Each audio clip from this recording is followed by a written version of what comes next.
Molecular basis of infradian rhythm. परत एकदा, complex interaction between genetic and environmental factors. पहा थोडस परत एकदा सांगतो. Infradian rhythm are biological rhythm which with a cycle longer than 24 hours असं म्हटलं मी. Sorry.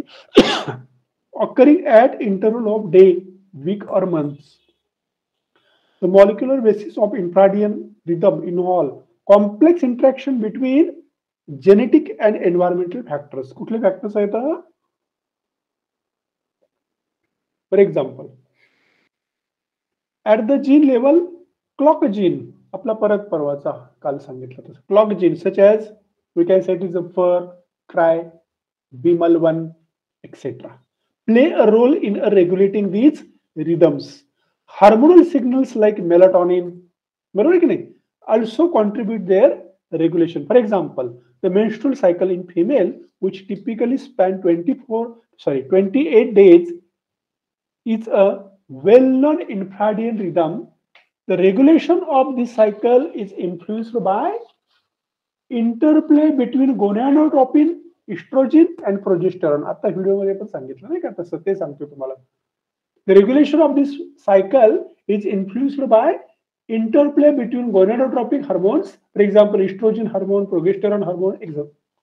Another example is a hibernation in animals, which occur on an annual basis, regulated by both genetic clock, कशाने केलेले असतात, genetic clock and environmental cues such as temperature, food availability, etc. म्हणजेच काय?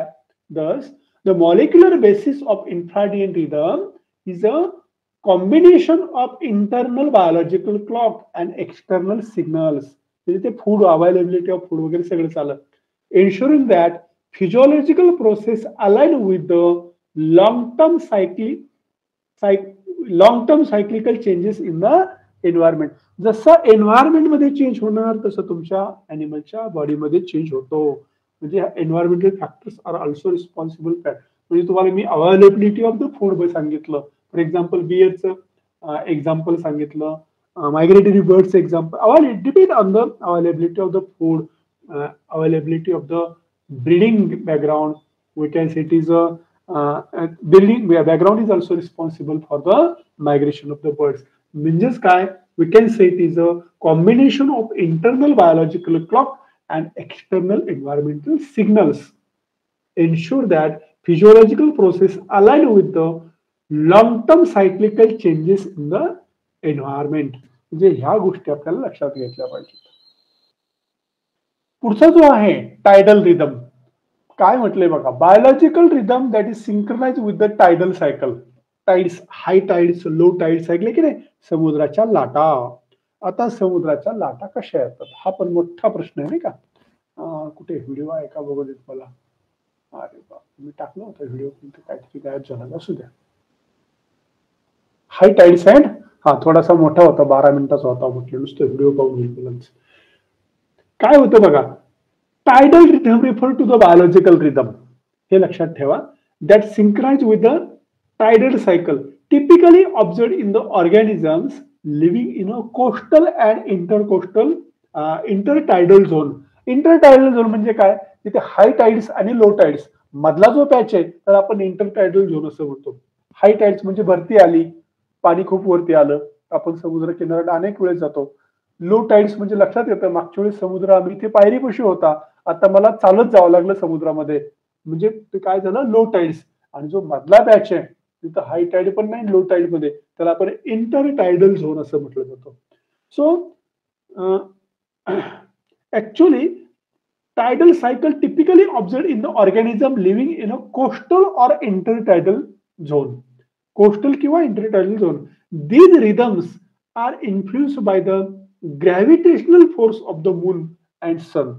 Gravitational force of the moon and sun, which causes the periodic changes in the sea level.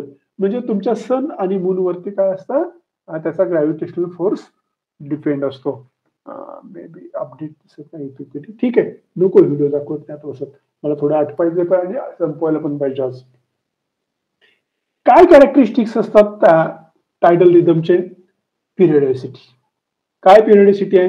Tidal rhythm usually follow a cycle of approximately 12.4 hours which correspond to the intertidal between high tides. कशावरून घेतला मी? तर it correspond with the intertidal between the high tides. दूसरा factor असतो environmental influence. Tidal rhythms are primarily driven by the change in the environmental factors such as water level, salinity, and exposure of air. Exposure of air. त्याच्यावरून त्या ॲनिमलची behaviour चालू होणार आहे. आणखी काय? Depend on the adaptation. त्या ॲनिमलचं adaptation कसं आहे? Organisms have evolved these rhythms to adapt to an intertidal zone where conditions alternate between the marine and terrestrial environment. Low tide झाला की ते जमिनीला एक्सपोज झाले, हाय टाईड झाला तर ते मरीनला एक्सपोज झाले. म्हणून मी तुम्हाला काय म्हणतो, adaptation have evolve these animals are evolved rhythm to adapt to the intertidal zone where condition काय alternate between marine environment and terrestrial environment. याला तिथे ऍडजस्ट केलेले असतात ते अॅनिमल. एंडोजेनस रेग्युलेशन नावाचा एक प्रकार असतो. For example characteristic. For example, many tidal rhythms persist even in the absence of tidal cues, indicating internal biological clock, although they are reinforced by external tidal cycle. Reinforced by the external tidal cycle. हे जे तुम्हाला character सांगितलं, periodicity, environmental influence, adaptation, endogenous regulation, त्याचे मी थोडीशी काही example देण्याचा प्रयत्न करतो तुम्हाला. फॉर एक्झाम्पल, फिडर क्रॅब म्हणून आहे. फिडर क्रॅब क्रॅब असतात की नाही, खेकड. जमीन तुम्ही समुद्राच्या कडेला गेला तुमच्या लक्षात येतं ती क्रॅबची काहीतरी मुवमेंट चालू असते. That fiddler crab exhibit activity pattern synchronize with the tidal cycle or foraging during low tides and retreat to burrows during the high tides. I repeat, काय सायकल असते त्याच्यामध्ये? Forage during low tides, retreat to burrow, म्हणजे बाहेर पडायचं, low टाइडला बाहेर पडायचं. तुम्ही म्हणाल लो टाइडला का बाहेर येतात ते? हो, त्या समुद्राने जे काय तुमचे अॅनिमल्स असे वाहून आणले असतील, छोटे छोटे क्रिएचर म्हणू आपण त्याला, जे समुद्रात जे काही छोटे छोटे अॅनिमल असतील, सरळ त्या बाहेर हाय टाइडनी बाहेर टाकले जातात. आणि मग लो टाईड झालं, समुद्राचं पाणी खाली जातो. तुमची, I am not talking about the wave, me wave बद्दल सांगत नाही, मी टाईड सांगतो. हाय टाईड आणि लो टाईड. समुद्राला भरती येते, ओहोटी येते. मराठीमध्ये पण सांगतो. भरती येणं म्हणजे ते समुद्राचं पाणी, पौर्णिमा असतील ना, पौर्णिमा, आम्ही पौर्णिमेला ट्रिप कधीच नेत नाही कॉलेजची, कारण का तिथे असते हाय टाईड. समुद्राचं पाणी अगदी त्या कोस्टल रिजनला पूर्ण याच्यामध्ये तो जमीन दिसत नाही एवढं फुल भरलेला असतो समुद्र, असं वाटतं. म्हणजे काय होतं, मूनच्या फोर्सने तो पाणी त्या मूनकडे असं अट्रॅक्ट झालेला असतो. त्याचं फिजिओलॉजी आणि त्याचं काय म्हणू आपण त्याला, जाग्रोफी वगैरे ते नंतर समजून घ्या. तुम्हाला त्यातलं बऱ्याचपैकी माहिती पण आहे. म्हणजे मूनने ते पाणी खेचले की अलीकडे पाणी असतं आणि मग थोडस लो टाईड, मग संध्याकाळचा परत विषय येतो. संध्याकाळी मून आला वगैरे नाही का, परत ते पाणी अलीकडे येतं, रात्रीचं पाणी भरतं आणि सकाळी पाणी परत ओहोटी सुरू. तुम्ही जर पहाटे कधी बीचला गेला 5 वाजता, पहाटे 5 वाजता वगैरे फॉर एक्झाम्पल असं, मग तुमच्या लक्षात येतं की आपण काल दुपारी तिथे आपण छानपैकी वेगवेगळ्या त्या बोटिंग करत होतो, पायी गेलो होतो आणि आता त्या समुद्राने पूर्ण भरलेला आहे. म्हणजे ते झाली तुमची हाय टाईड. आणि लो टाईड म्हणजे समुद्र पार पाठीमागे जाणं, आपण त्याला असं म्हणू. शुद्ध मराठीत सांगतो मी, काळजी करू नका. मग आपण, आपला विषय काय, तर आपला विषय आहे फिडलर क्रॅब. काय करतात ते? So fiddler crab activity pattern synchronize with the tidal cycle to forage during the low tides. Low tide आले की फॉरेज करायचं, बाहेर निघायचं. त्या समुद्राच्या लाटामधून किंवा समुद्रामधून राहिलेले पाठीमागे, हळूहळू समुद्र पाठीमागे गेला हा लो टाइड मध्ये, आणि मग राहिलेले जे क्रिएचर्स असतील छोटे छोटे छोटे, त्याला खाण्याचं काम करतो. आणि रिट्रीट इन बरोज, पुन्हा बरोमध्ये जायचं. हाय टाइड्स आल्या, समुद्र पाणी अंगावरती आलं, पाण्यामध्ये त्या बरोमध्ये थांबून राहायचं. असंच एक एक्झाम्पल आहे व्हिसल. Open and close their shells in synchronization with the tides, ठीक आहे, with tide cycles to regulate the feeding and water flow. Feeding and water flow तुमच्या समोर दिलेलं आहे बघा. ते म्युच्युअल पण तसंच करतात. Opening and closing depend on the tidal cycle. आणखी एक्झाम्पल म्हटलं मी सँड वायपर. सँड वायपर काय करतात? Align their activity with tidal rhythm to avoid being washed out or standard. We can say it is standard. म्हणजे these are the examples of tidal rhythm. काय molecular basis आहे याला? The molecular and biological mechanism underlying the tidal rhythm are not as well understood as a circadian and circadian rhythm. त्याचा एवढा biological role अजून संशोधन चालू आहे. जर कोणाला शक्य असेल कोणत्या त्यांना तर त्याच्यावरती तुम्ही biological rhythm and molecular mechanism वरती छानपैकी रिसर्च होऊ शकतो. अजूनही खूप त्याचं लिटरेचर कमी आहे. ओके. आणि सर्कॅडियन आणि जसं सर्कॅडियन आणि सर्कॅडियन मध्ये आहे तसं primarily due to the complexity and variability of tidal cycle, however some research indicate that these rhythms may be controlled by both. कशाने कंट्रोल केले असतील? By both endogenous biological clock, म्हणजे similar to circadian rhythm, and external environmental cues such as the gravitational pull of the moon and sun which influence the tides. मी पहिल्यापासून तेच सांगतोय तुम्हाला. काय केलं जातं? त्या बायोलॉजिकल ग्रॅव्हिटेशनल फोर्स तुमचा याच्यावरती डिपेंड असू शकतं. इंटरनल बायोलॉजिकल क्लॉक आहे, एक्सटर्नल एन्व्हायरमेंटल क्यूज आहेत. For example such as the gravitational pull आहे, सन मूनचा इफेक्ट त्याच्यावरती होतो आणि according to that animal can behave. काय त्याच्यामध्ये रोल ऑफ बायोलॉजिकल क्लॉक? मी आता तुम्हाला बायोलॉजिकल क्लॉक सांगितलं, सर्कॅडियन क्लॉक सांगितला, रिदम क्लॉक सांगितला. What is the role of biological clock? Like the other biological rhythm, tidal rhythms are thought to be regulated by the internal biological clock. काय असतं? Such as सर्कॅडियन rhythm, जसा biological clock त्याच्यामध्ये चालतो तसं इथे पण आहे, which is typically around the 24 hour cycle.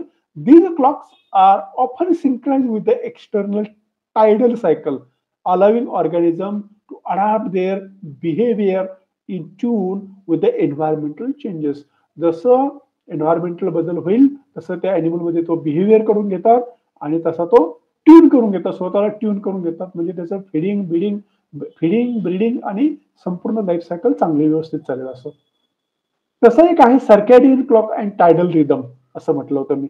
Organism in coastal environment may possesses circadian clock. त्याच्यामध्ये पण सर्कॅडियन क्लॉक आहे, टिपिकली 24 hours वाला.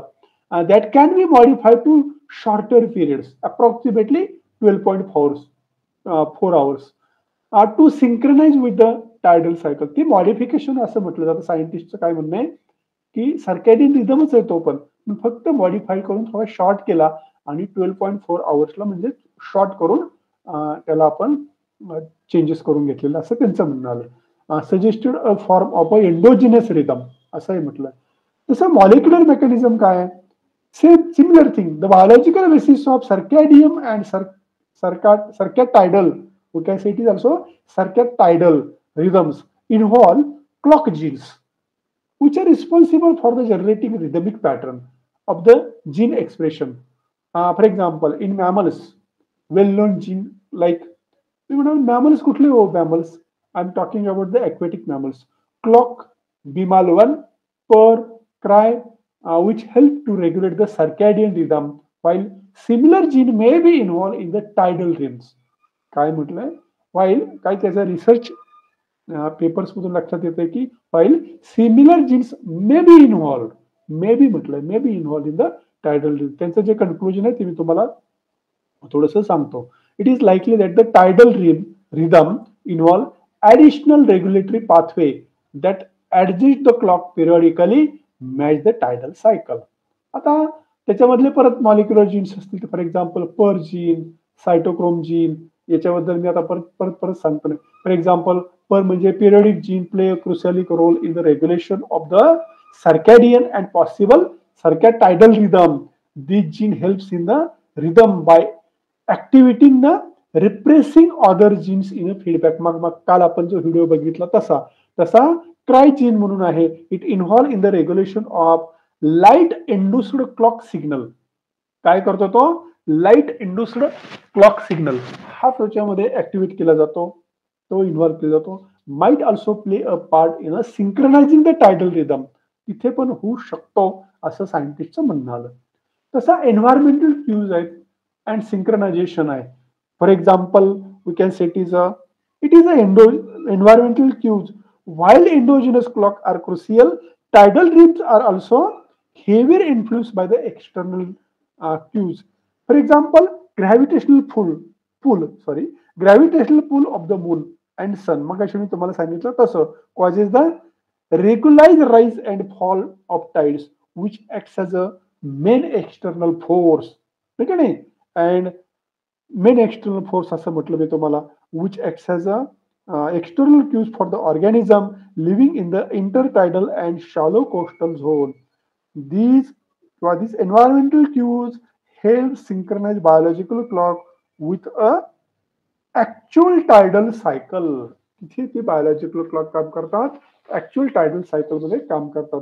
तसा gravitational forces and tidal cycle आहेत तुम्हाला 24 आवर्सचे. तसं लाईट अँड डार्क सायकल नावाचा एक प्रकार असतो, त्याच्यामध्ये लाईट अँड डार्क सायकल तुमच्या समोर दिलं नाही, पण मी थोडंसं सांगतो त्याच्याबद्दल. Just like a circadian rhythm, tidal rhythm can be influenced by the light and dark cycle. अर्थातच ना हाय टाईड आले की थोडासा अंधारचा वगैरे इश्यू येतो. In some coastal species the full moon or new moon phases which can result in a higher or lower tide. Full moon असेल तर higher, नंतर बाकीचं असेल तर moon. Spring and neap tides आपण त्याला म्हणतो. May trigger changes in behavior such as spawning, migration. कधी स्पॉनिंग करायचं, कधी मायग्रेशन करायचं, हे कम्प्लीट त्याच्यावरती डिपेंड असतं, हे लक्षात ठेवा. तसं त्याच्यामध्ये जेनेटिक रेग्युलेशन पण मी अगोदर तुम्हाला सांगितलं का, हा जेनेटिक रेग्युलेशन अँड मेकॅनिझम पण आहे. तेच आहेत, परत एकदा ते सांगायचं म्हटलं की पर जीन आहे जेनेटिक रेग्युलेशन मध्ये. फॉर एक्झाम्पल पिरियड जीन आहे सर्कॅडियन रिदम मध्ये. So per gene or the other genes also might, असं माइट म्हटलं प्रत्येक वेळेस, might involve in the tidal rhythms. जसं हे आहे तसं सारख्या अॅन्युअल रिम्स म्हणून सारख्या अॅन्युअल रिदम आहे. काय त्याची पिरियडिसिटी असेल सारख्या अॅन्युअल म्हटलं की पिरियड ऑफ 1 इयर, तिथं दिलं नाही पण लिहायचं राहिलं. अॅन्युअल म्हटलं की लक्षात येतं आपल्याला, it's a period of about 1 year. Exactly 1 year आहे का, मी काय म्हटलं about 1 year. Depend on the external and internal factors. काय पिरियडिसिटी आहे, पिरियडिसिटी सांगितलं cycle repeat annually. Endogenous control काय, rhythm are regulated by the internal biological clock. Environmental cues काय आहेत त्याच्यामध्ये, external factors such as seasonal light changes help the synchronize these rhythms with the environment. Adaptation काय त्याच्यामध्ये, what is adaptation, सारख्या annual rhythm. काय म्हटलं मी, सारख्या annual rhythms helps animal to assign their physiological processes and behaviours with seasonal demand such as migration, reproduction, hibernation. हे सगळं seasonal होत असतं, मायग्रेशन वगैरे वगैरे जे आहे ते. आता पुढे काय म्हटलं मी, so we can set is adaptation काय सांगितलं मी तुम्हाला. सो अडॅप्टेशन सारख्या annual rhythm help animal to align their physiological process with behavior and with seasonal demand. Rhythm are regulated by the internal biological clock. Environmental cues काय आहेत त्याच्यामध्ये, external factors such as seasonal light changes help the synchronize these rhythms with the environment. Adaptation काय त्याच्यामध्ये, what is adaptation, सारख्या annual rhythm. काय म्हटलं मी, सारख्या annual rhythms helps animal to assign their physiological processes and behaviours with seasonal demand such as migration, reproduction, hibernation. हे सगळं seasonal होत असतं, मायग्रेशन वगैरे वगैरे जे आहे ते. आता पुढे काय म्हटलं मी, so we can set is adaptation काय सांगितलं मी तुम्हाला. सो अडॅप्टेशन सारख्या annual rhythm help animal to align their physiological process with behavior and with seasonal demand. कुठले सीजनल डिमांड असतात त्यांचे, अॅन्युअली. मायग्रेशन अॅन्युअल आहे, रिप्रोडक्शन अॅन्युअल आहे, त्यानंतर हायबरनेशन सुद्धा अॅन्युअल आहे. So we can say these are the 4 main characters of the सारख्या annual rhythm. याचा स्क्रीनशॉट काढून ठेवला तरी चालेल. एक्झाम्पल्स ऑफ सर्कॅन्युअल रिदम काय आहेत त्याच्यामध्ये, bird migration. For example, many bird species such as Arctic terns exhibit the circannual rhythm that govern their migratory behavior. मगाशीच मी तुम्हाला सांगितलं कशामुळे होतं ते. These birds travel thousands of kilometers annually between breeding and winter ground. Winter ground वेगळं, breeding ground वेगळं. And their internal biological clock synchronized by changes in a daylight hours prepare them to migrate by triggering physiological changes like fat accumulation for energy. परत थोडस bird migration बद्दल थोडं सांगतो, म्हणजे परत तुम्हाला लक्षात येईल ते. फॅट ॲक्युमुलेशन हा शब्द वापरला मी आता बोलता बोलता. काय केलं जातं, ब्रीडिंग अँड विंटर ग्राउंड हे फाइंड केले जातात. ब्रीडिंग ग्राउंड कोणतं, विंटर ग्राउंड कोणतं, त्यांचं म्हणजे काय करतात, इकडे यायचं ब्रीडिंग करून घ्यायचं, विंटर ग्राउंड मध्ये तो विंटर ग्राउंड वेगळा, तिथे जायचं, नेटिव्ह प्लेस कोणतं आहे, प्रत्येक बर्डचं वेगवेगळ्या कंडिशन मी एक्झाम्पल घेतलेलं नाही. काय केलं जातं, the internal biological clock synchronize by the changes in the daylight hours. त्यांची डे लाईट आवरची, आताही पहा आपण म्हणतो की मोठी रात्र आहे, छोटा दिवस आहे. आपल्याकडे पण तसंच उन्हाळ्यामध्ये म्हणतो फार मोठा दिवस आहे, छोटी रात्र आहे. म्हणजे हे अशा वेगवेगळ्या गोष्टी आपल्याकडे जसं सीझनल चेंजेस आहेत तसं फॉरेनमध्ये किंवा आपल्या वेगवेगळ्या बर्डला पण त्या सीझनला सफर व्हावं लागतं आणि त्याप्रमाणे त्यांना फिजिओलॉजिकल ऍडजस्टमेंट करावं लागते. काय आहे, prepare them to migrate by triggering the physiological changes. त्या लाईटवरती ते ठरवतात. डे लाईट आहे, इंटरनल बायोलॉजिकल क्लॉक आहे, टेम्परेचर आहे, बर्ड्स फूड आहे. So all this trigger the physiological changes like fat accumulation for energy. म्हणजे वर्ष काही दिवस पूर्ण खात राहायचं आणि फॅट ॲक्युम्युलेशन करायचं. ते म्हणाल की फॅट ॲक्युम्युलेशन का करतात, ब्रीडिंगसाठी का, नाही, मायग्रेशनसाठी.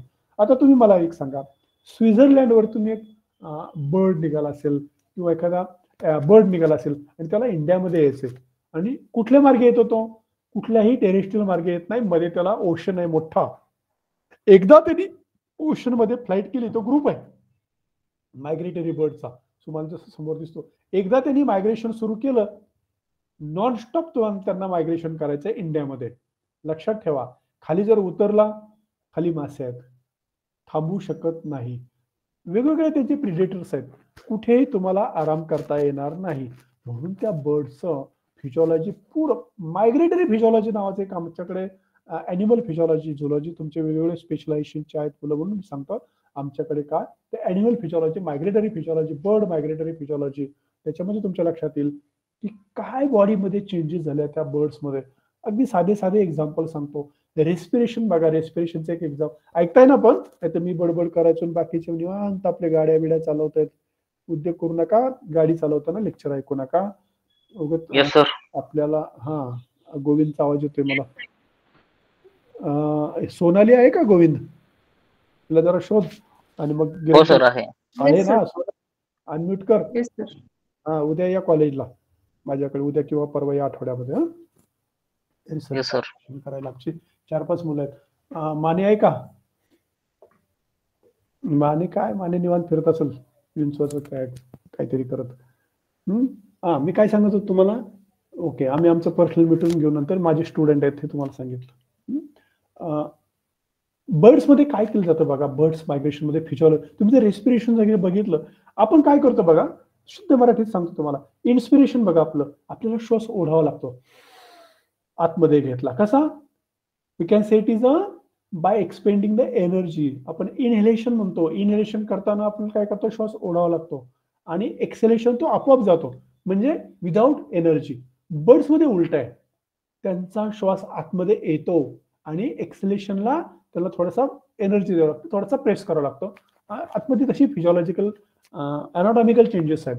फिजिओलॉजिकल काय चेंजेस आहेत, आता हे जे बर्ड्स मायग्रेट होतात की नाही, त्याच्यामध्ये फॅट डिपॉझिशन आहे. फॅट नॉन स्टॉप चालायचं विदाउट खाणं पिणं. तुम्ही लक्षात घ्या काय असेल त्याच्यामध्ये. आपल्याला बर्ड्समध्ये या एका जागेतून निघाल्यानंतर किती वेळ लागणार आहे ते सगळं तुम्हाला फिजिओलॉजिकल बुक्स मध्ये तुम्हाला पाहायला मिळेल. हे नॉनस्टॉप चालायचंय. मग मेटाबॉलिझमचा रेट वाढलेला असतो, त्या बॉडीचं त्यांचं टेम्परेचर आपण कसं म्हणतो 37 डिग्री सेल्सिअस. तुम्ही बर्डचं जर टेम्परेचर बघितलं तर it is near about the 43 degree Celsius. Higher the metabolic rate, higher the temperature, higher the metabolic rate, higher the metabolic rate, higher the energy production. ती एनर्जी लागणार आहे ते सारखे बर्ड्स मायग्रेशन होतात की नाही, तर त्यांना जी काय एनर्जी लागते तर त्या मेटाबॉलिक रेट मधून घेतात. मग मी काय म्हटलं होतं तुम्हाला शेवट, फॅट डिपॉझिशन. मग काय डिपॉझिट केलं, फूड कुठून आणायचं, what ever the fat those which are deposit. आता जास्तही फॅट डिपॉझिट करता येत नाही, कारण का फ्लाईट करायची, हेवी झाला तर उठता येणार नाही, मध्ये थांबावं लागेल. म्हणजे त्यांचं लिमिटेशन किती बघा. आणि ते बर्ड्स मायग्रेशन कसं आहे, I am talking about the circannual rhythm. मला चांगलं माहिती, मी फिजिओलॉजी नाही अॅन्युअल रिदम शिकवतोय, आणि आपल्याला पुढे जायचंय. रिदम, अॅन्युअल रिदम मध्ये दरवर्षी मायग्रेशन करायचंय, आणि ही एनर्जी कशी मेंटेन केली जाते त्याच्याबद्दल सांगतो मी. तो फॅट डिपॉझिशन करायचं आणि मायग्रेट करायचंय, non stop migration, non stop, नाही का नाही, विदाउट स्टॉप आपण ज्याला म्हणतो तसं. आणि मग ते फॅटचं युटिलायझेशन करायचं. मग त्याचं फॅट मेटाबॉलिझम नावाचं एक, जसं तुम्ही बायोकेमिस्ट्री शिकला केमिस्ट्रीच्या एमएससीच्या पहिल्या वर्षी, प्रोटीन मेटाबॉलिझम, कार्बोहायड्रेट मेटाबॉलिझम, तसं हा लिपिड मेटाबॉलिझम. त्याचे लिपिड मेटाबॉलिझम लागणारे एन्झाईम्स आहेत ते बर्ड्समध्ये खूप स्ट्रॉंग आहेत. आणि मग हे हळूहळू असे पुढे पुढे पुढे जात असतात. आणि ठराविक दिवशी एक सीझन आहे, डिसेंबरमध्ये आपल्याकडे बर्ड्स यायला सुरुवात होते, जानेवारीमध्ये थांबतात, फेब्रुवारीमध्ये परत ते पाठीमागे जातात. हे लक्षात घ्या. त्या बर्डची फिजिओलॉजी, वेगवेगळ्या प्रकारचे क्रेन्स असतील किंवा आणखी वेगवेगळ्या प्रकारचे गीज असतील, असे वेगवेगळे येतात. फ्लेमिंगो तो आपल्याला सहज आयडेंटिफाय करता येतात. तुम्ही पुणे जिल्ह्यामध्ये पूर्व भागामध्ये गेला की तुम्हाला फ्लेमिंगो वगैरे पाहायला मिळतील, बरं लक्षामध्ये. तर हे बी जरा पाहून घ्या, त्याची फिजिओलॉजी पाहून घ्या, अभ्यास करा. तुम्हाला कोर्स वर्क म्हणून नाहीये, तुम्हाला हे सगळ्या गोष्टी, की हे सगळं आम्ही लोक येतो आणि शिकवतात की नाही, त्याच्यातून तुम्हाला काहीतरी चांगलं मिळावं. याच्यामध्ये तुम्हाला पीएचडी करत असताना तो, की बाबा लोक कशावरती पीएचडी करतात, आपलं तर काहीच काम नाहीये, म्हणजे असं सगळ्या गोष्टी ऐकायला मिळाव्यात म्हणून ह्या सगळ्या गोष्टी चालू होत्या. त्याच्यातून तुमची एक्झाम म्हटलं की तुम्ही थोडंसं अलर्ट राहता म्हणून एक्झाम ठेवलेली, बाकी त्याचा काही अर्थ नाही त्याला, आलं लक्षामध्ये. म्हणून अर्थ नाही म्हणजे तुम्हाला खूप तसा अर्थ खूप आहे त्याला, की कोर्स वर्क म्हणजे फार मोठी गोष्ट आहे, की कम्प्लीट तुम्हाला त्याचं understand, what type of the researches are going in the around us, we can say it is. हे एक सांगितलं. हायबरनेशन इन मॅमल्स तुम्हाला मी सांगितलं. फॉर एक्झाम्पल तुम्हाला बियरचं एक्झाम्पल सांगितलं, ब्राऊन बियर्स ते कसे करतात. When there is a scarcity of the food they can undergo hibernation in the winter season. त्या जास्त मी घेत नाही आता. मॅमल्सचं काही एक्झाम्पल तुम्हाला मी सांगितले. मॅमल्सचं reproductive cycle in the mammals, white tail deer म्हणून आहे, त्याच्यामध्ये इस्ट्रस सायकल कशी चालते. आणि हे इस्ट्रस सायकलची the mating typically occur in the fall and triggered by the decreasing day light. बघा बरं का, आता इस्ट्रस सायकल म्हणजे हीट पिरियड म्हणतो, मेन्स्ट्रुअल सायकल म्हणजे त्या ठराविक दिवस. आता ते आता एक व्हिडिओमध्ये सांगितलं, काही अॅनिमल्स मध्ये 5 दिवसाचीच फक्त हे आहे, चिंपांजी इस्ट्रस सायकल वगैरे सांगितलं. तसं बाकीच्या मॅमल्स मध्ये इस्ट्रस मेन्स्ट्रुअल सायकल सांगितली, कारण का मंकी, एप आणि ह्युमन याच्यामध्ये मेन्स्ट्रुअल सायकल आणि बाकीच्यामध्ये इस्ट्रस सायकल. आता डिअर मध्ये जी इस्ट्रस सायकल आहे तिथे काय होतं, इस्ट्रस सायकल म्हणजे हीट पिरियड, तिथं मेटिंग होतं, त्या अॅनिमलचं मेटिंग केलं जातं. आणि पर्टिक्युलर हार्मोन्स वगैरे सिक्रेट केले जातात, त्या हार्मोनच्या वासाने ते मेल फिमेल एकत्र येतात, तिथे मेटिंग केलं जातं. त्याची बरोबर मोठी फिजिओलॉजी आहे. पण ही जी सायक्लिकल चेंजेस आहेत की नाही, mating typically occur in the fall and triggered by the decreasing daylight. Daylight decrease झाली की मेटिंग करून घ्यायचं, which influence the hormonal activity. This ensure that offsprings are born in the spring when conditions are favourable for the survival. आता जर meeting करून घेतलं, day light कमी झाली, तो ऑफस्प्रिंग कधी जन्माला येणार आहे, तर स्प्रिंगला. स्प्रिंगला काय जन्माला घालायचे आहे, की सगळी गोष्ट अलवेल असते, फूड अवेलेबल आहे, सगळ्या एन्व्हायरमेंटल कंडिशन आहे, जास्त थंडी नाही, जास्त ऊन नाही. ह्यामध्ये जर याच्यामध्ये तुमचे काय म्हणतात त्याला, ऑफस्प्रिंग जर त्याची बर्थ झाली, पिल्लांना जन्म जर मिळाला, तर त्यांची जगण्याची किंवा सर्व्हायवल रेट हा जास्त असतो. म्हणून ही सायकल त्याच्यामध्ये घडून आले, रिप्रोडक्टिव्ह सायकल. मी एक्झाम्पल सांगितलं, फॉर एक्झाम्पल डिअरचं जसं एक्झाम्पल सांगितलं, तसं दुसरं एक्झाम्पल, अनेक एक्झाम्पल्स आहेत.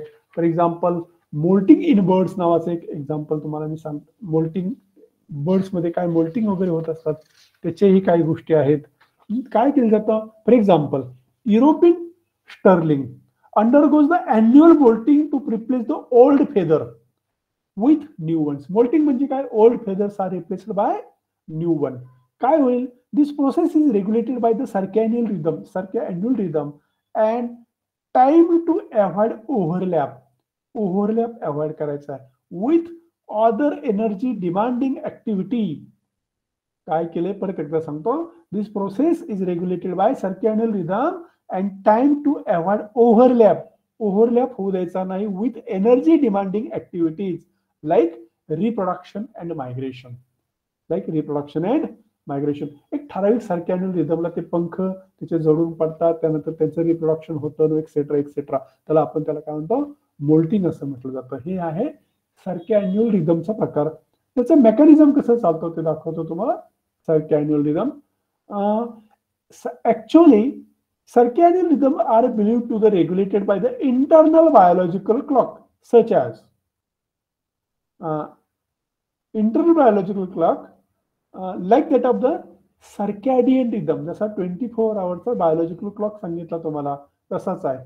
These rhythms help organism to synchronize their physiological processes. काय करतात? त्याची physiological process with the annual changes in the environment. They synchronize their physiological process with the annual change. म्हणजे इंटरनल बायोलॉजिकल क्लॉक आहे ना, तो काय करतो? अॅन्युअल एक्सटर्नल एन्व्हायरमेंट, जसं एन्व्हायरमेंटल वार्षिक बदल होतात, सीझन मध्ये बदल होतात, वार्षिक बदल होतात. For example changes in the environment. So according to that it can synchronize. The main environmental cues that influence the circadian rhythms are. त्याच्या खाली मी 3 दिलेले आहेत बघा. एन्व्हायरमेंटल क्यू कोणते आहे? फोटो पिरियड आहे, टेम्परेचर आहे, food availability. It can synchronize their physiological processes with annual change in the environment. काय आहे त्याच्यामध्ये? फोटो पिरियड काय करतो? The length of day and light. बॉटनीचे विद्यार्थी आहेत त्यांना चांगलं फोटो पिरियडिझम माहिती आहे. The length of day and light which changes over the year plays a crucial role in the regulating the circadian rhythm. Organisms are able to measure the increasing or decreasing length of the days and adjust their activities accordingly. मी आत्ताच तुम्हाला सांगितलं की day length कमी झाला की breeding करून घेतात, म्हणजे एक्स्ट्रा सायकल येते, म्हणजे ऑफस्प्रिंग तुमच्या स्प्रिंग सीझन मध्ये जन्माला येतात. असा बियरचा एक्झाम्पल मी तुम्हाला सांगितलं. तसं हे फोटो पिरियड वरती पूर्ण रिप्रोडक्टिव्ह सायकल आणि टोटल बिहेवियर ॲनिमलचं बदलून जातो. तसा टेम्परेचरचा काय रोल असतो? व्हिडिओ त्यातले गायब झाले, रोल ऑफ टेम्परेचर वगैरे मी बघू आपण पुढे असतील माझ्याकडे. काय मला खूप छान व्हिडिओ मी मला वाटतं पुढे त्यांना हे केले, टॅग केले, बघू आपण. Seasonal variation in temperature also influence the behaviour and metabolic rate. Temperature काय करतो? सीझनल व्हेरिएशन इन टेम्परेचर काय करतो? It also influence the behaviour and metabolic rate of many species, particularly in a temperate climate region. Temperate climate region मध्ये तुम्हाला metabolic rate हा change झालेला तुम्हाला पाहायला मिळतो ॲनिमलचा, आणि according to that animal can behave annually. Food availability also plays an important role. For example, in some species, availability of food changes with the season. Food's availability changes, prompting certain behavior like migration and hibernation. पुन्हा मी ते सांगणार नाही. Food availability वरती seasonal migration, सर्कॅन्युअल migration, सर्कॅन्युअल हायबर्नेशन, हे सगळ्या गोष्टी केल्या जातात. ह्या गोष्टी लक्षात ठेवा. मग तुम्ही म्हणाल की हे सगळं आम्हाला शिकवत आहे, तर सर्कॅन्युअल मायग्रेशनचं सिग्निफिकन्स काय आहे सांगतो. Survival and reproduction. काय गरज आहे? Survival. Circannual rhythm help organism to optimize their survival and reproduction success by ensuring that they are active or reproducing at the most favorable time of the year. काही ठराविक चांगला जो good season आहे त्याच्यामध्ये जर ऑफस्प्रिंग फेवरेबल सीझन, गुड म्हणण्यापेक्षा favourable season आहे, त्याच्यामध्ये जर ऑफस्प्रिंग जर जन्माला आले तर ते टिकतील, आणि ते जर टिकले की त्यांची स्पेसिस टिकेल, स्पेसिस टिकले की त्यांचं इव्हॉल्युशन होईल, आणि ही पूर्ण इव्हॉल्युशन झालं, त्यांचं जर इव्हॉल्युशन झालं, I am talking about the each and every species. ज्यांना जे जमलं नाही त्यांचे एक्सटिंक्शन झाले, ज्यांना जे जमलं त्यांचं इव्हॉल्युशन झालं, आणि त्याच्यामुळे हा ग्लोब ग्लोबल अर्थ आपण ज्याला म्हणतो, आपल्या सहित आपले जे कम्युनिटी आहे का मेंबर्स असतील अलॉंग विथ प्लांट ॲनिमल, हे संपूर्ण युनिव्हर्स टिकून राहील. म्हणून ते सर्कॅडियन रिदम टिकून. मग तुम्ही म्हणाल सर्कॅडियन रिदम होतोच का? मून आणि सनचा हे नेचर आहे. सन आणि मूनचा पिरियड डिफरन्स आहे. पृथ्वी टिल्ट झालेली आहे. टिल्ट झाली किती 23.5 वगैरे टिल्ट झाली. त्याच्याप्रमाणे काय होतात, वेगवेगळे सीझन येतात. सीझन आले त्याच्यामुळे तुमचा इंटरटायडल किंवा बाकीचे तुमचे इन्फ्राटायडल वगैरे ते झोन आले, रिदम आले. त्याच्यामुळे काय झालं, वेगवेगळे सीझन आले. कुठला सीझन आला? तुमचा रेनी सीझन आला, तुमचा याचा सीझन आला, बाकीचे सीझन आले. त्याच्याप्रमाणे त्यांना अगदी रेनी सीझनला जर समजा रिप्रोडक्शन झालं आणि ते पिल्लांना जन्म झाला, ते जगतील का हो? खूप थंडीमध्ये पिल्लांना जन्म मिळाला, ते जगतील का हो? खूप उन्हाळ्यामध्ये पिल्ला जगतील का हो? नाही. म्हणून तो स्प्रिंग सीझन आहे. स्प्रिंग आपण फेवरेबल कंडिशन असं म्हटलं जातं. अडॅप्टेशन टू एन्व्हायरमेंट कसं ते हे सगळं झालं, रिप्रोडक्शन झालं, सर्व्हायव्हल झालं, आणि नंतर काय, this rhythm helps organism adapt to the changing environment. बदललेल्या याच्यामध्ये adaptation, specially in the region of the marked seasonal changes. They ensure that organisms are prepared for the extreme condition. Extreme म्हणजे कसं, such as a cold winter, dry season, ह्या extreme condition असतात. They ensure that organism are prepared to for the extreme condition. म्हणजे हळूहळू तुम्ही जर direct त्याला उन्हाळ्यामध्ये जन्म घातला, उन्हामध्ये बाळ जर जन्माला दिलं तर काय होईल हो त्याचं? नाही ना त्याला चालायचं. एक्स्ट्रीम कोल्ड पण नाही चालायचं. म्हणून स्प्रिंग सीझन मध्ये टाकला की हळूहळू त्याला सवय होऊन जाते आणि these are get adapted to the environment, आणि मग त्यांचा सर्व्हायवल रेट हा जास्त राहतो. दुसरी गोष्ट म्हणजे काय, energy conservation. Specially in temperate region, conserve the energy during the unfavourable season. Hibernation, migration, ह्या सगळ्या गोष्टी आपल्या कशासाठी आहेत? ह्या बिहेवियर आहेत, अॅन्युअल बिहेवियर आहेत. तुम्ही जर समजा म्हटलं की मला हायबरनेशन करा, फॉर एक्झाम्पल त्या फ्रॉगने ठरवलं की मला हायबरनेशन करायचं नाही, आता मला यावर्षी काय हायबरनेशन नाही, ब्रेक घेणार आहे. काय होईल हो? The external temperature, these are the cold-blooded animal. External environmental condition directly affect on the physiology of the animal, and these animals that we can say it is a species will be survive for the survive for the, or we can say it's a fight for the survival. Fight for the त्याला खूप असं struggle करावं लागेल. It will consume the energy for the survival. मग हे जर वाचवायचं असेल तर एनर्जी कन्झर्वेशन करायचं असेल तर त्याला अॅन्युअली हायबरनेशन आणि मायग्रेशन मध्ये जावंच लागेल to increase their chances of survival. हे सगळ्या गोष्टी त्या सारख्या अॅन्युअल रिदम मध्ये पाहिल्या जातात. आता या सगळ्या गोष्टी झाल्या, आता थोडं कन्क्लुजन मी तुम्हाला सांगतो की काय आहे सारख्या annual rhythm. These are the vital to the survival of many species, allowing them to adapt their life processes to changing season. By tracking environmental cues, काय करतात हे ॲनिमल? ट्रॅक करतात एन्व्हायरमेंटल क्यूज. थोडी थंडी वाढली, थोडी कमी झाली, उन्हाळा वाढला, ते ट्रॅक करतात. Organisms are able to anticipate seasonal changes and adjust their behavior. हे लक्षात ठेवा, त्यांची ते बिहेवियर ऍडजस्ट करतात. Reproduction and metabolic we can say it is a rate according to the season. This ability to synchronize with the Earth's annual cycle is essential for the maintaining ecological balance and ensuring the survival of the species across generation. ह्या सगळ्या गोष्टी आहेत. त्यामुळे आपण त्यांना biological rhythm हा annual सारख्या annual rhythm करावा लागतो. Biological rhythm and animal behaviour थोडंसं मी तुम्हाला सांगतो. 3 आपले जे काय 4-5 होते ते जवळजवळ झालेत. आता पुढचं तुम्हाला सांगतो ते काय आहे. ते biological rhythms and animal behaviour, त्याचा काय रिलेशन आहे. फिडिंग बिहेवियर मी तुम्हाला सांगितलं, थोडक्यात सांगणार आहे, एवढ्या डिटेलमध्ये घेणार नाही. मी ऑलरेडी घेतलेलं आहे डिटेलमध्ये. For example feeding behaviour, animal synchronize feeding with resources availability, ह्या गोष्टी सांगितल्या. For example some are nocturnal, some are diurnal, अशा प्रकारचे ते त्यांचं बिहेवियर बदलतात. आपल्याला कॉम्पिटिशन आहे, फिडिंग बिहेवियर आहे, most of the, we can say, it is arachnid species are the, we can say, it is a nocturnal in habitat. Rodents are the nocturnal. ते उंदीर घुशी जे आपण म्हणतो की नाही, बँडिकुट्स म्हणतो आपण त्याला घुशीला, आहे की नाही, तर ते this all this are the nocturnal in habitat. तसं रिप्रोडक्टिव्ह बिहेवियर चेंज केलं जातं. Reproductive behavior, for example seasonal breeding. शेट is a, for example sheep align mating with the season. हे तुम्हाला सांगितलं. शिपमध्ये सुद्धा mating season with optimal offspring survival condition.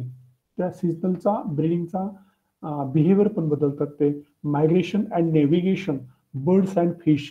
Fish पण मध्ये मायग्रेशन होतं ना.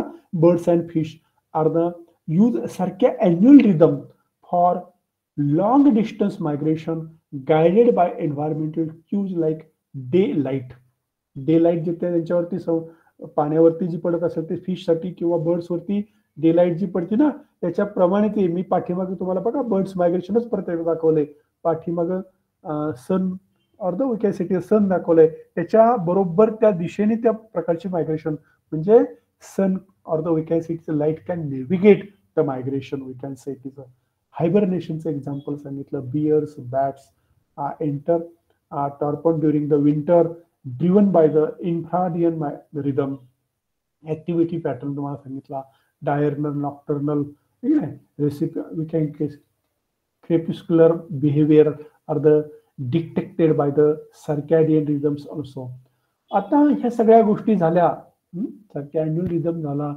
आता जर समजा आपण डिस्टर्बन्स इन बायोलॉजिकल रिदम हे जर बघितलं तर काय होईल, तर त्याच्यामध्ये मोठा, आता हे झाले सगळ्यांचे रिदम झाले, ऑल टाइप्स ऑफ रिदम जे आपण पहिल्या वेळेस टाइप्स ऑफ रिदम. मी थोडंसं पुढे घेतोय, just minute. Circadian rhythm, ultradian rhythm, infradian rhythm, tidal rhythm. आज आपण इन्फ्राडियन, टायडल आणि सर्कॅडियन रिदम कंप्लीट केला. हे जे सगळं झालं तुमचं, याच्यामध्ये या सगळ्यांच्या पाचीच्या पाची याला जर आपण जर समजा डिस्टर्ब केलं किंवा सर्कॅडियनला जर डिस्टर्बन्स जर केला तर काय होईल, पुन्हा एकदा तुम्हाला सांगतो. Molecular basis what will happen. So we can say it is a jet lag. For example तुम्हाला सांगितलं मी परवा, जेट लॅगचं mismatch between the internal clock and new time zone. Mismatch काय होते बघा, पाठीमागच्या त्या एक कार्टून मी तुम्हाला दाखवले. Mismatch between the internal clock and new time zone common in the migratory birds, animals and the humans also. Migratory animal आणि migratory human याच्यामध्ये असा जेट लॅग होतो. आणि जे टाइम क्लॉकमध्ये जे फिट आहे की संध्याकाळी 10 वाजता झोपायचंय, तर तो नसता त्याची संध्याकाळची, तिकडची संध्याकाळी झोपायची सवय, इकडच्या दुपारची 12 वाजलेत आणि मग डुलक्या घ्यायला आपण सुरुवात करतो. तसं शिफ्ट वर्कमध्ये पण तसंच करतो, आपल्या कामावर लक्ष राहत नाही. Alter the shift wake cycle seen in the laboratory study on the rodents. रोडेंट्समध्ये पण तसा अभ्यास केला, त्यांच्यामध्ये पण तसंच केलं जातं. त्यांना दिवसा रात्री, दिवसा थोडंसं त्यांना जागरण द्यायचं आणि रात्री झोपून घ्यायचं, असं जर केलं की मग त्याच्यामध्ये आपण एक रोडेंट म्हटलं होतं, तुम्हाला नॉक्टर्नल म्हटलं होतं. म्हणून त्याच्यामध्ये शिफ्टिंग जर केलं तर तेच प्रॉब्लेम येतात. जेट लॅग सारखे शिफ्ट वर्कमध्ये लक्ष राहत नाही. क्लायमेट चेंज जर झाला, affect the migratory and reproductive rhythm in the many species. Climate change झालं तरी त्याच्यामध्ये डिस्टर्बन्स येतो बायोलॉजिकल रिदममध्ये, क्लायमेटिक चेंजमध्ये. आर्टिफिशियल लाईट पोल्युशन म्हणून आपण लाईट पोल्युशन म्हटलं बरं का, आर्टिफिशियल लाईट पोल्युशन म्हणजे disturb the nocturnal rhythm in the animal like the turtle, fireflies, not only the human being. तुम्हाला काल मी सांगितलं मोबाईल वापरायचं नाही, आर्टिफिशियल लाईट आहे त्याची समोर येणारी, लक्षात. तसं nocturnal rhythm in animals like turtles, fireflies, याच्यामध्ये पण टर्टल आणि फायरफ्लाईज मध्ये पण एक्सपेरिमेंट झालेले आहेत की आर्टिफिशियल लाईट मध्ये सुद्धा चेंजेस तुम्हाला पाहायला मिळतात. जसं ऍप्लिकेशन हे सगळं झालं तुमचं, तुम्हाला ऍप्लिकेशन परत एकदा सांगावं लागेल की ॲनिमल हजबंड्रीमध्ये मी तुम्हाला सांगितलं, understanding the circadian and infradian rhythm improve the livestock productivity. काय म्हटलं मी तुम्हाला, लाईव्हस्टॉक प्रोडक्टिव्हिटी. कंझर्वेशन बायोलॉजी म्हणून मी तुम्हाला एक सांगितलेलं आहे, conservation biology, managing the migratory species and protecting habitat based on the biological rhythm, isn't it. So that is related to conservation biology. Medicine तुम्हाला सांगितले मी, chronobiology inform the treatment schedule, त्याला आपण क्रोनोथेरपी म्हटलं होतं मी. आणि स्लीप डिसऑर्डर, क्रोनोथेरपी आणि sleep disorder अशा प्रकारे होतात. बिहेवियरल स्टडीज तुम्हाला सांगितले.